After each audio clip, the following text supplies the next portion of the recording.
Good afternoon, everybody. Welcome to the United States Institute of Peace. My name is Nancy Lindborg. I'm the president here, and it is my distinct honor today to welcome back to USIP His Excellency Dr. Haider al-Abadi, the Prime Minister of the Republic of Iraq. Welcome back. I'd also like to give a very warm welcome to the distinguished members of the Iraqi delegation who have joined you here today. Welcome, delegation. And I'd also like to welcome our colleagues from the U.S. government. We have with us Acting Assistant Secretary of State Stuart Jones, the U.S. Ambassador to Iraq, Douglas Silliman. It's a pleasure to have you both, gentlemen. As many of you know, the U.S. Institute of Peace was founded a little more than 30 years ago by Congress as a bipartisan national institute dedicated to the proposition that peace is practical, it's very possible, and it is essential for our national and international security. And so we work with teams in conflict-affected areas around the world, supporting local partners with the tools, the information, the approaches that they need to be able to prevent, manage, and resolve violent conflict. And Iraq has been a priority country for USIP since 2003. We're very proud to have been continuously present since that time on the ground, working with our Iraqi partners, including the National Reconciliation Committee of the Council of Ministers, Sanad for Peace Building, the Alliance of Iraqi Minorities, the Network of Iraqi Facilitators, and more. And our focus is to provide the training and support that our partners need to conduct dialogue and diffuse the communal tensions, particularly in the aftermath of the terrible Daesh occupation, so that displaced families can return home safely, and to short-circuit the potential cycles of revenge violence among tribal leaders. And this is an issue that the Prime Minister spoke about with great concern the last time he was here, and we agree that it is essential to defuse those tensions for a more stable, peaceful future. And in the past 2 years, we have concentrated our local reconciliation efforts in Tikrit and Yathrib in Salahuddin, Ramadi and Anbar, Hawija and Kirkuk, and Tel Afar and Bartala in Nineveh. We've seen that these efforts can pay off and make a real difference. The efforts of very courageous Iraqi facilitators working with tribal sheikhs and many others successfully address the sectarian accusations of complicity with Daesh in Tikrit. And the result is they converted that liberation of Tikrit into a more enduring peace in that area. These efforts can be replicated. And we're pleased to be working with the government of Iraq, the U.S. government, United Nations, and our Iraqi civil society partners in this effort to connect local reconciliation with national efforts. And most importantly, it's the many Iraqi leaders at every level who are at the forefront of this important work of reconciliation. Prime Minister Abadi, we are pleased to see the important progress. The progress that Iraq has made since we last met in Baghdad in September 2015, and under your leadership and with support from the U.S.-led coalition, the full liberation of Mosul is within sight. The Iraqi army has gained a great deal of strength, I think, as well as additional respect from the citizens of Iraq, and very importantly, relationship between Baghdad and Erbil is improved. We understand none of this has been easy. We also understand there's a very long road with many challenges ahead. We are very pleased to have you here today to hear more of your thoughts and to share your vision.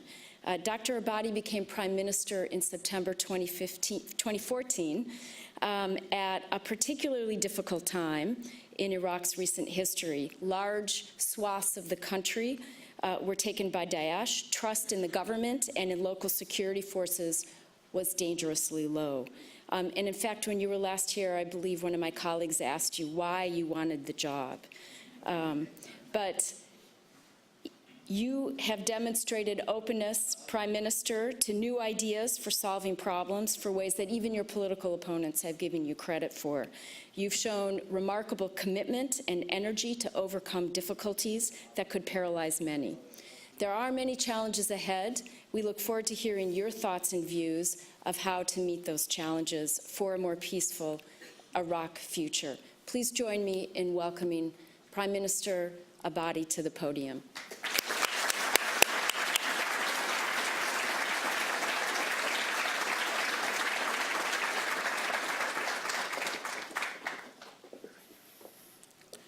Bismillah ar-Rahman ar-Rahim. Thank you, Nancy. Thank you, USIP, for this gathering. It's a pleasure for me to be here. We have gone a long way since 2 years ago. Nobody have imagined, even when I was here last year, that we'll be in Mosul today. And we have liberated the majority of Nainawa and majority of Mosul. And now the advance that our security forces has made is very courageous. They didn't have only to fight, but they have to fight and win over the population while keeping the citizens at home in order to protect them.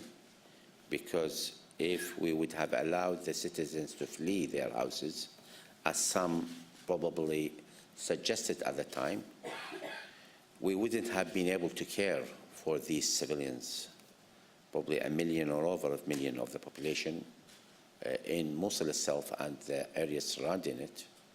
But we have managed, through our security forces, to liberate the people and to have the trust of the people. Most of the intelligence about the whereabouts of arms, explosions, and terrorist elements are provided by the locals, who were supposed to be loyal to Daesh, according to the assumption of many. Over the rule of Daesh for 2.5 years over these areas, we have managed to win over these areas, to liberate them, and we are at the last stage of liberating the whole of Nainawa. In actual fact, liberating the whole of Iraq from Daesh and terrorism of Daesh.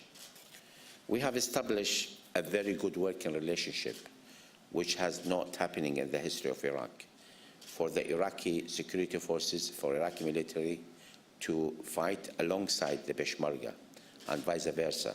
There is a mutual trust which has never been seen before, which is a very positive sign by moving from confrontation and trust to more working relationship. I wasn't, to be honest with you, expecting things to be that smooth. Me and President Barzani were well, troubled at times, that because there were a lot of frictions in the past, a lot of enmities, but believe me, there was not a single incident of misunderstanding between the Peshmerga and the Iraqi forces while they were fighting together against a very vicious enemy, and despite the difficulties of the past. So this is a new Iraq which we would like to see, a new Iraq which we'd like to establish, and it is possible to establish it. My point is about stabilization and reconstruction of the areas which we have liberated. So far, 1.6 million people, internal displaced people, returned to their homes. Is a huge accomplishment when the war is still there, when the oil prices has went down so far, in a country where 93% of the budget relies on oil. And despite that, we have been able to stabilize these areas, to provide the minimum of the services to the people so people can return to their areas. This is one of the accomplishments. The other one is, which we are relying on local forces now in the liberated area to protect the civilians inside. We are keeping our military as a national army representing all the people. I remember 2 years ago when I took office, many of our military commanders would tell me they feel very uncomfortable at checkpoints when they go to the southern governorates and other areas, because the people would curse them and tell them, you let us down. We are not proud of you. Now, Iraqi people are proud of our military. They are proud of our security forces. They see them as a national hero. They represent all Iraqis, because our direction to them is to respect people, to respect human rights. For you to fight for the country, you have to win over the people. When you want to arrest a terrorist or a criminal, you should just arrest that criminal or a terrorist, and you should behave properly with his family and the rest of the population. You don't want to arrest one person and make another 20 enemy of the state or enemy of the society. I think the whole behavior of our security forces has been transformed. I'm not saying there are not excesses of human rights. It still happens. This is a war, and you cannot control the whole apparatus of our security forces and the community at large, but at least we hold them accountable. We are not allowing any incident which we know about. There may be other incidents which we don't have proof about, we don't have enough information about, but where we know about, we have enough information about, we'll take action. And we reprimand these responsible for these acts. And I think commanders and others, they know that if they make something wrong, they'll be held accountable for their action. And this has transformed the way our military, our security forces are dealing with the public at large. I think we have won over our population. We have extended our hands to all communities inside Iraq.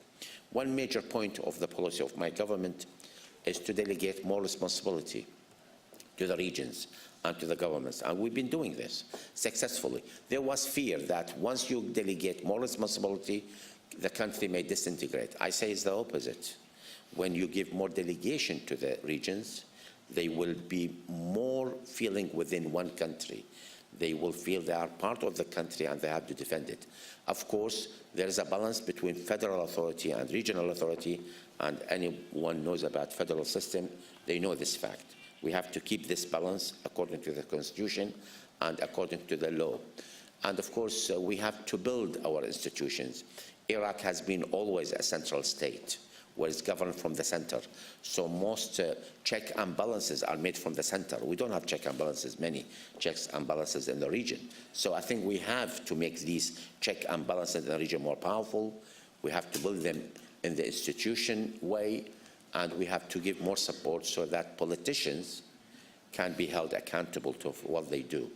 And this is very important for us. Of course, I'm not saying things we are happening in Iraq is easy. Of course, a lot of people don't, we have a lot of opposition. Welcome to democracy, but this is a new democracy where sometimes the line between democracy and non-democratic behavior is not well defined.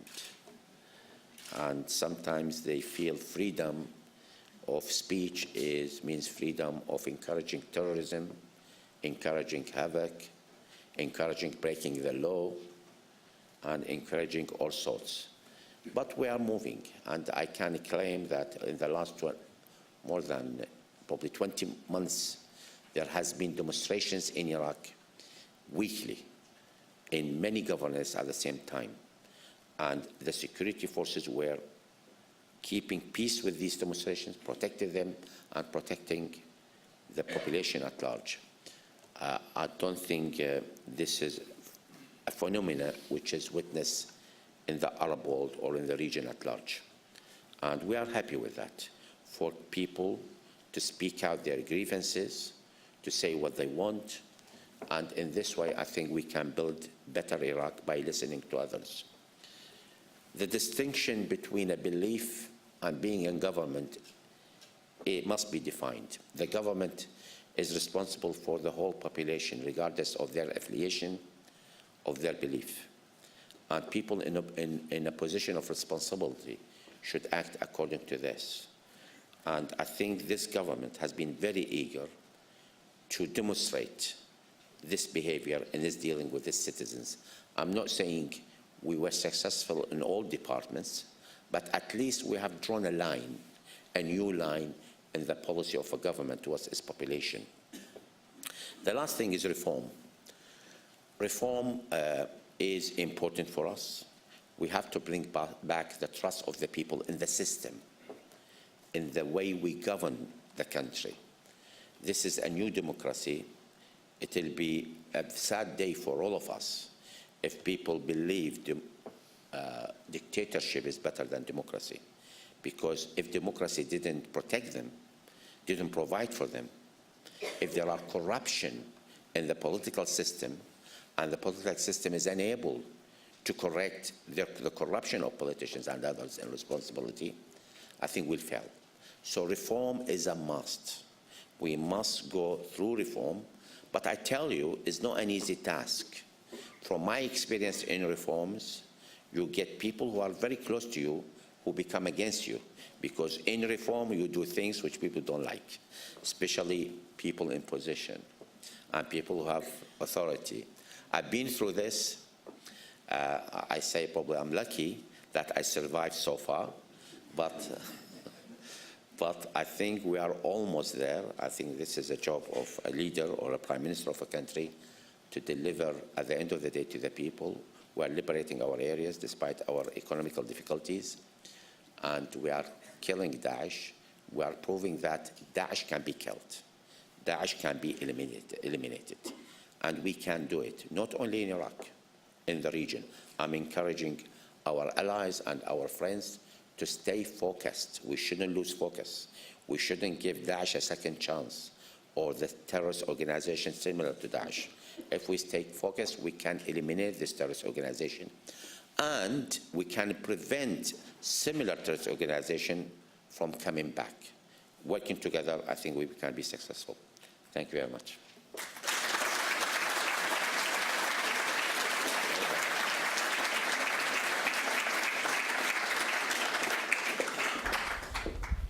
Yes.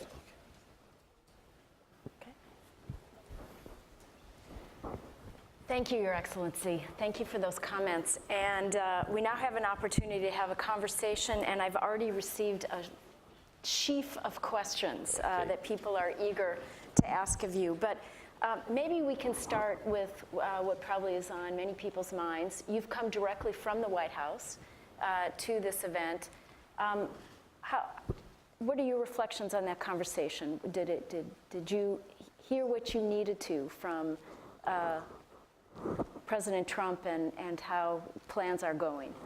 Well, the important thing for us was that we see an administration and a president who see and appreciate what we are doing and give us support or continue the support. And I think we have seen plenty of that. I think the administration and the president recognizes the importance of Iraq, the role Iraq played in Iraq and in the region, and we have been given assurances that the support will not only continue, but will accelerate for Iraq to accomplish the task. I think we are happy with the meetings, and we're happy with the meeting with you here, and we're looking forward to meeting Congress as well, and others other companies. I've seen a lot of interest. I've heard now there is the double of the number of companies who have shown interest to work inside Iraq.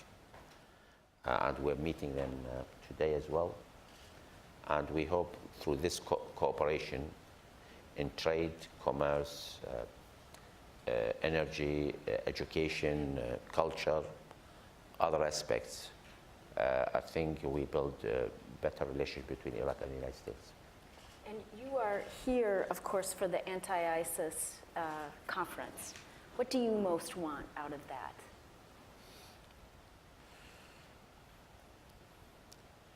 Well, there is a problem here.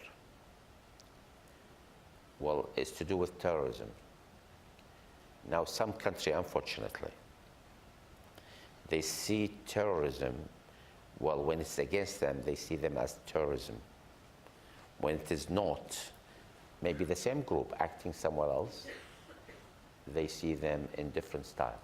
They don't consider them as terrorists. I'm not happy with a lot of outlets, media outlets in the region, who are still providing support for terrorists under different names. Terrorism is an ugly phenomena. We have seen it in Iraq. It split families. It split communities. It destroys whole life of people. It destroys infrastructure. Now is our ministry worked on the cost of the damage Daesh caused before. This is before Nainawa. Nainawa is not included. It's about 35 billion US dollars to the Iraqi economy. That's not counting the effect on the public at large. That's only in terms of infrastructure and others. So I hope we see it that way. I still don't see a coherent media campaign against Daesh. Still, regionally, you're talking. yes, regionally. Still, Daesh are receiving funds. There are still recruits are coming from all over to Daesh. Yes, it's declining. At the moment, young people are not going for Daesh in large numbers as before. And Daesh is really are running out of fighters. And we're glad to see that. But still, there are still, we need to probably, if you look carefully, in the Arab world, in the region, there are many terrorist activities in there. Look, Iraq, Syria, Egypt, Libya, and other areas. Probably Yemen as well. So I think we have to stay focused on this, and we have to remove terrorism from being used in regional conflict. Countries are using terrorists for their own regional conflict, and that's what gave rise to Daesh. Daesh was not spontaneous. It was not just grown overnight and crossed the Syria-Iraq border. They've been enabled. A lot of support were allowed to go to Daesh to build their capabilities. Then they became this force, this ability to destroy and to kill. Well, and building on that, we have a question from Carol Morello of the Washington Post, who's asking whether in your talks with President Trump and Secretary Tillerson, did you get the sense that this administration has an anti-ISIS strategy that's different from the previous administration? And if so, how? I think this administration wants to be more engaged in fighting terrorism. And I can sense a difference in terms of being head-to-head with terrorism. I think they're prepared to do more to fight terrorism, to be more engaged. But of course, we have to be careful here. We're not talking about military confrontation as such. Committing troops is one thing, while fighting terrorism is another thing. I don't think now the public opinion, especially here in the US and in other places, would encourage sending troops in large numbers. So I think terrorism, you don't defeat it by military force only. There are better ways for defeating terrorism, and I think we can do it. So along the same lines, Philippe Gély of Le Figaro of France asked if you've seen any plan from the administration to wipe out ISIS, and if so, what are the most important improvements? You partly answered it with your last comment, but... I haven't seen, to be honest, I haven't seen a full plan. I know there is a plan. I haven't seen it. We have our own plan. But we need to have a plan together. The region must have a plan to wipe out terrorism, and we can do it. I know there are regional conflicts still there. We shouldn't be derailing the whole thing. I'm saying we should be focused. There may be some tendency to derail our confrontation with Daesh and getting busy with some other conflicts. I would guard against that. So you want focused, continued engagement. You talk about it not only being a military issue. Exactly. And so looking at Mosul, which has been very much in people's minds and in the news recently, what's the immediate plan for governing Mosul, for addressing the deep divisions that have been left behind by that terrible 2 years? See, from day one when we planned for Mosul, I've been planning for Mosul for over a year now. We said, look, what do we want to achieve in Mosul? If we liberate it, then what's next? How are we going to govern? Then we said, okay, we want to establish peace in Mosul. How do you do that? If you want to establish peace, lasting peace, you have to win over the people, and you have to be careful not to antagonize people or to polarize the situation. So that was the strategy, to win over the people. People will cooperate with you, and then they will rebuild their own region. Now, of course, now we brought all the ministerial efforts in looking after the humanitarian need of the people, and we are relying partially on the local authority on this, and of course heavily from central government support and international community. I think the UN has been involved in the humanitarian side, and we have this stabilization efforts, which many countries contributed to it, but still the funds are limited. We love to see more funds so that we can quickly retain prosperity and stabilization to these areas. I think this is the key. If we can show people they are better off, of course they are better off in security terms, but we have to show them they are better off even in their own livings, in their economical work circumstances than they were before. I think we have made the day. So one more question from Barbara Plett-Usher, excuse me if I misread that, from the BBC. Are you satisfied with the pledges you're receiving from the international community, and is this administration committed to rebuilding and stabilizing Mosul? Yes, I'm satisfied with the pledge, but I'm not satisfied yet with delivery. And, you know, you quite rightly talk about the security as being critical for delivering on basic services and economic needs. What about, you touched on it a little bit, this feeling of being fully included, you know, the many different groups that make up Iraq. How do you build a country and a government that enables that sense of inclusion? Well, to be inclusive is to treat people as they are. And this has been tough because people after the fall, I mean, this only appeared to the surface after the fall of the regime, the previous regime, Saddam regime. But it was there all the time. People were oppressed. The Kurds were oppressed. The Shia were oppressed. Other minorities were oppressed. So that has produced this agony among the people, which showed itself when the regime has been toppled or removed.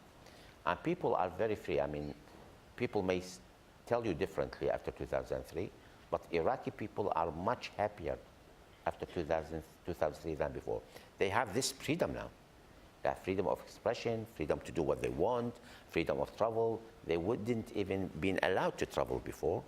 They haven't seen the rest of the world. Now they're communicating with the world. We have very good communication inside the country. We have mobile service.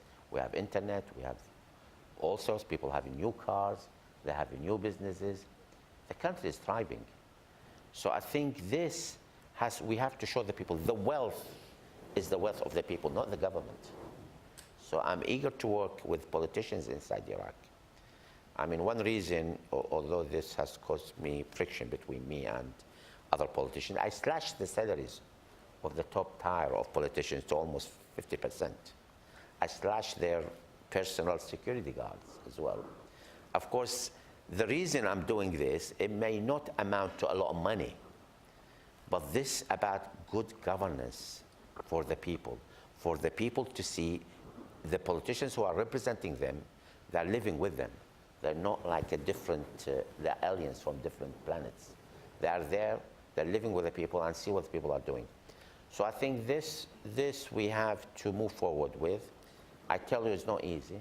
It's not easy. There can be a lot of backlash. The only backlash I'm afraid of is the backlash within the public in general. We have to be careful.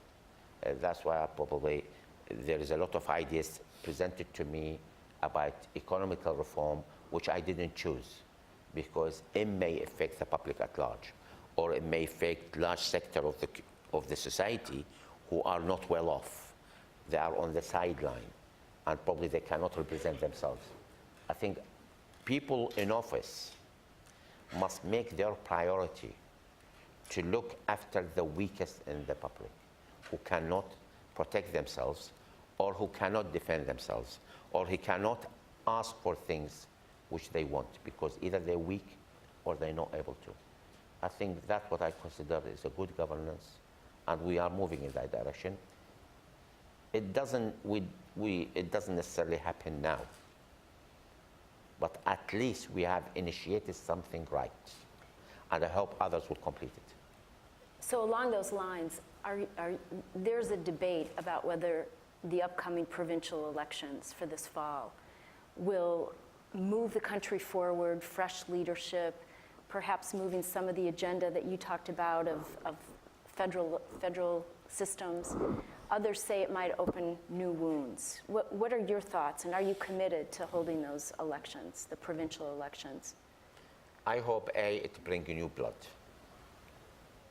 It will inject new people who are not eager to replace the previous people and to take their positions, but they're eager to advance the country, to advance their locality. We are eager to find these people and to give hope. What I found, if you give hope to the people, you can remedy the country. The hope is there. The hope can be little things which you do here and there that give hope to the people, that there are goodness in the government, there are goodness in the country. 2 years ago, we had many thousands of young Iraqis leaving Iraq. Now, you don't hear that. Before, you used to hear a lot of people. Now, people are not leaving the country. So it means people have hope now in the country. They have hope in their future. This is important. Look, we cannot change everything overnight. We cannot. We have inherited many problems. Some of them are intrinsic in our society, in our country. But we must give hope and continue to move in the right direction, and we are doing this. One of the groups, when you talk about people leaving the country, we heard a lot about the different religious minorities fleeing in the aftermath of the fall of Mosul. How do you expect that they will come back? How do you help them feel safe?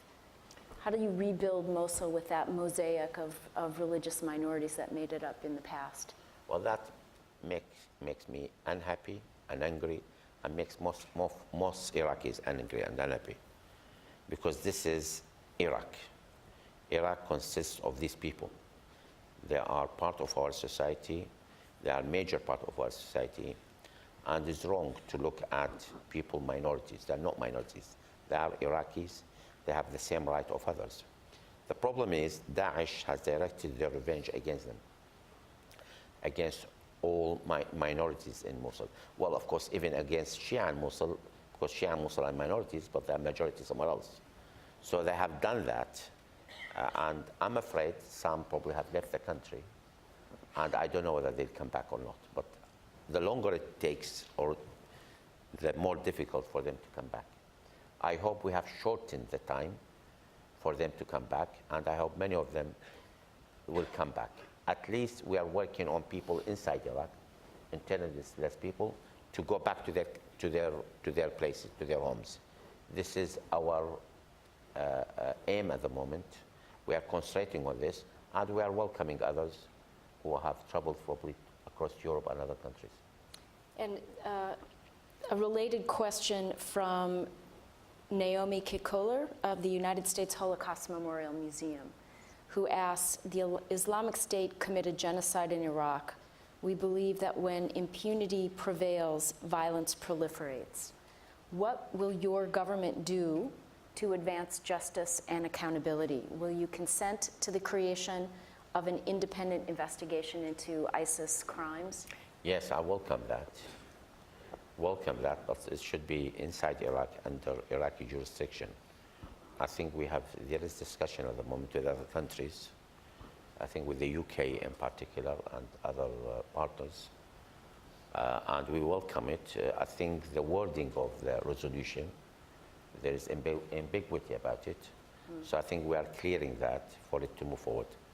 In actual fact, there are a lot of terrorists who've committed crimes. Some of them are in Iraq, some of them are outside Iraq. So I would very much encourage this tribunal to follow up who's supporting these terrorist groups, who have facilitated the recruitment of young people, supporting the group with finance and other elements, who have caused this havoc and this criminal activities. I'm very much in support of this. You spoke quite a bit about the importance of security and some of your plans and vision for how to ensure that people in Iraq feel more secure.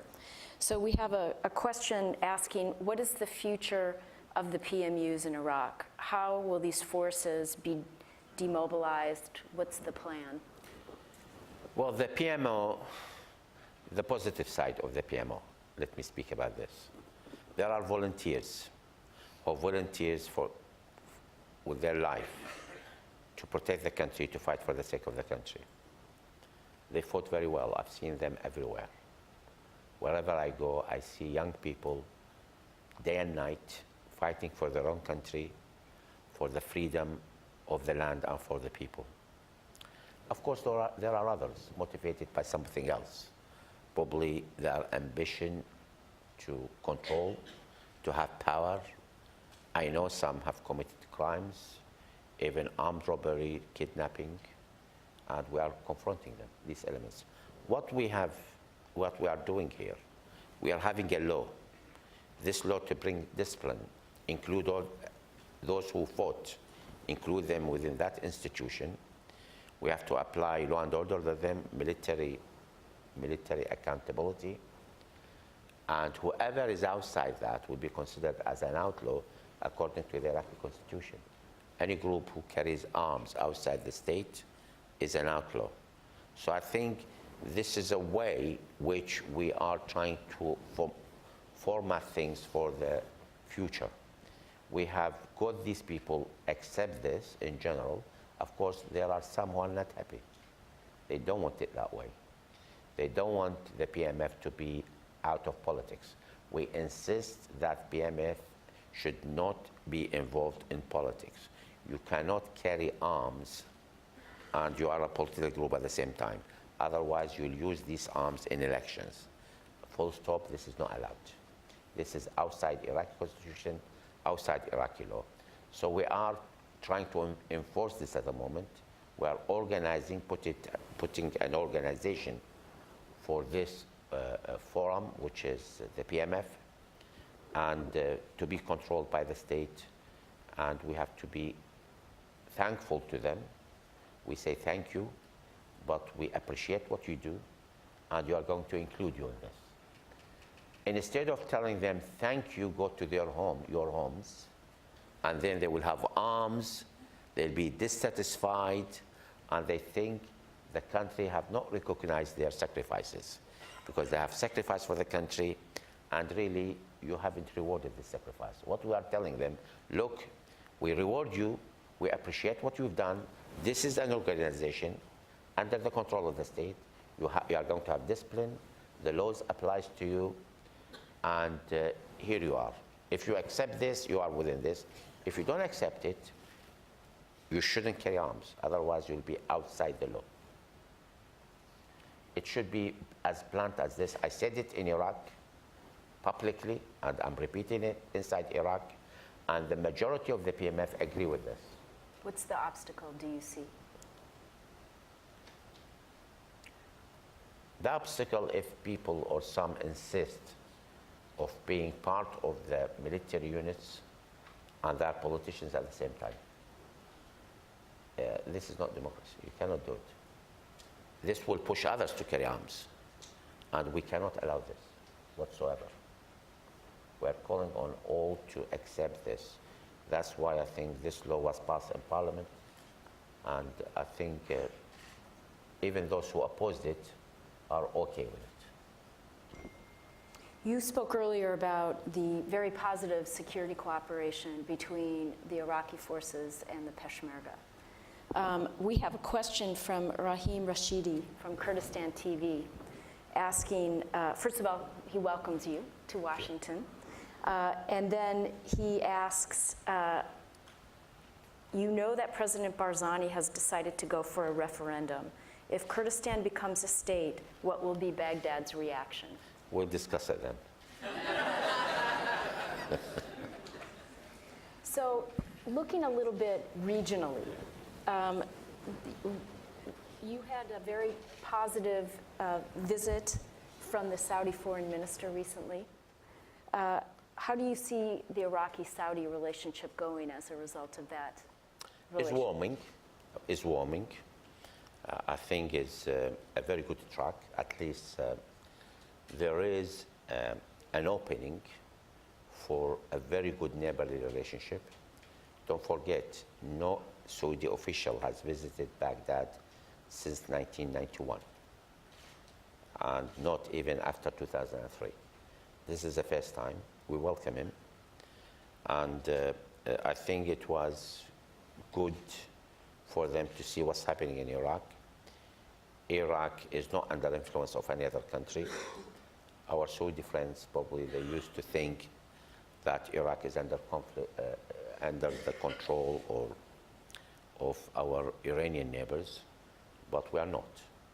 Iraq is governed by Iraqis, and they saw for themselves. We called on Saudis to cooperate with Iraq and work with Iraq as neighbors. They are prepared to open commercial and humanitarian relationship between Iraq.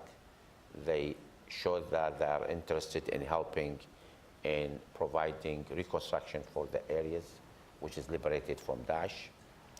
And this is a welcome for us. We want to normalize the relation. Our aim is to stop or to control regional conflicts. There is a conflict in the region. There is a huge conflict. You have Saudi Arabia on one side, probably eager to be a leader of the Islamic Sunni world.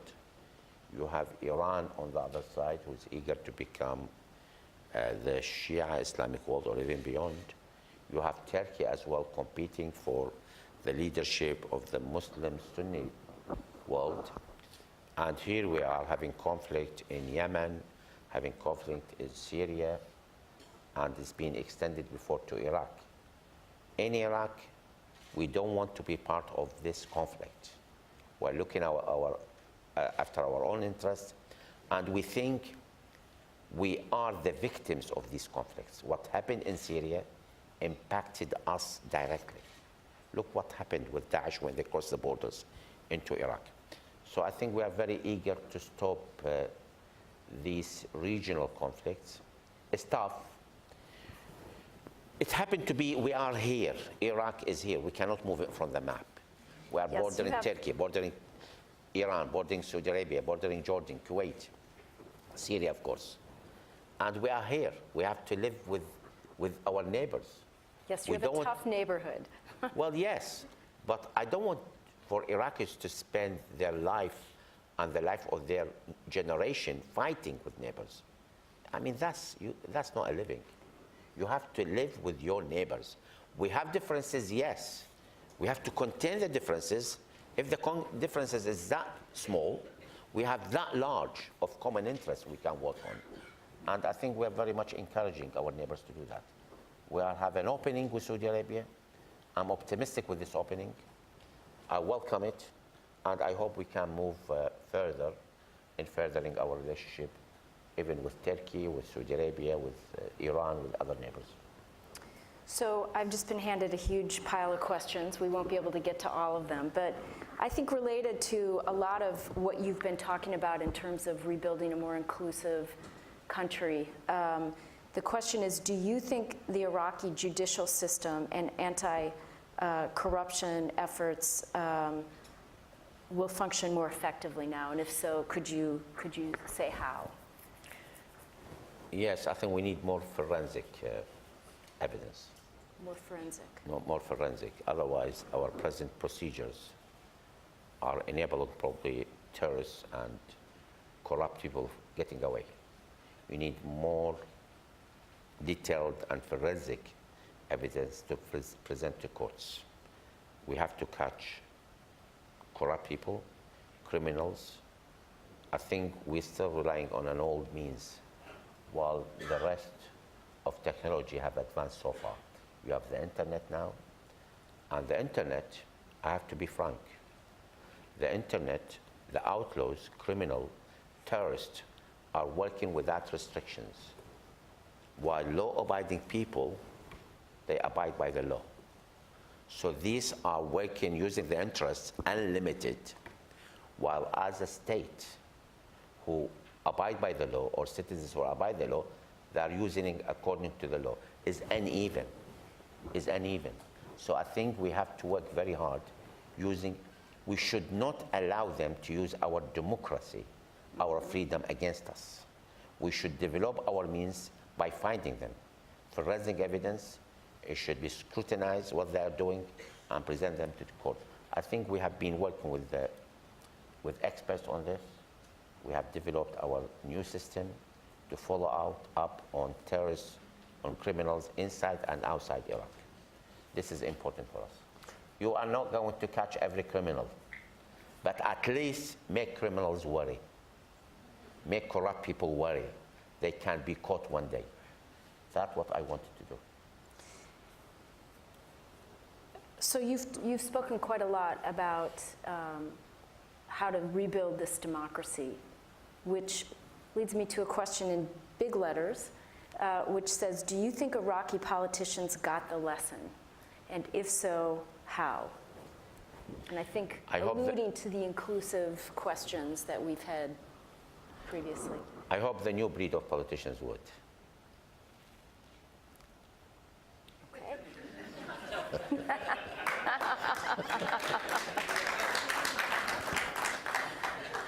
Okay, we are running very short of time. I understand you need to be off in a moment. There's an interesting question here, though, about whether you would support a semi-autonomous district in the north of Iraq, specifically the Nineveh Plains, Tal Afar, and Sinjar, for some of the minorities, going back to the security of. Any quick thoughts on that? Is a tough one. I mean, we should be inclusive. We have included minorities in their own security. But I don't think you protect yourself by having partition from your neighbors. I think this is a tough one. It has to be looked at thoroughly. We have to build bridges with others and to work with others to be more secure. Otherwise, what do? You build walls, what do you do?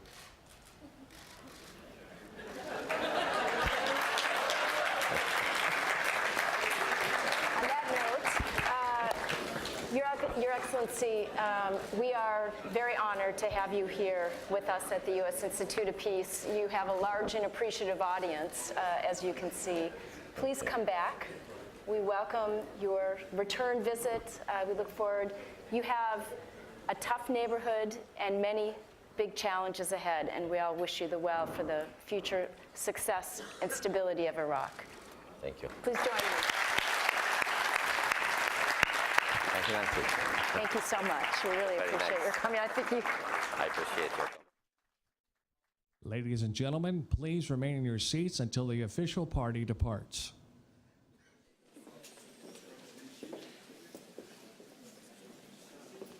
The Iraqi army has gained a great deal of strength, I think, as well as additional respect from the citizens of Iraq.